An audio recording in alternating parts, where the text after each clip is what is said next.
তুই এবার কি ছাড়বি? যা যা, আমি তোরে ছেড়ে দিলাম, যা যা, তোরে ছেড়ে দিলাম, যা।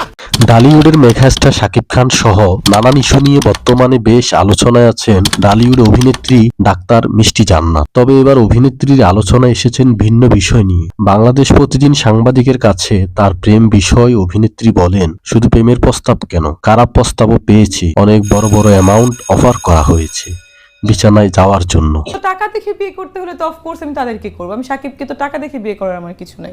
10-15 লাখ পর্যন্ত অফার করা হয়েছে, মার্সিডিজ গাড়ি পর্যন্ত দিতে চেয়েছে। এইসব অফার আমাকে দিয়েছে প্রডিউসার ডিরেক্টরের মাধ্যমে। অফার করা হতো, কিন্তু আমি কখনোই রাজি হইনি। এই মিষ্টি জান্নাত বাংলা ফিল্ম ইন্ডাস্ট্রিতে কয়টা সিনেমা করেছে আমার জানা নেই, তবে তিনি কাজের চেয়েও তার শারীরিক অসুবিধা, তার শারীরিক বিষয় নিয়ে তিনি সবসময় আলোচনায় আসেন। তার ঘড়ির দাম 35 লাখ টাকা।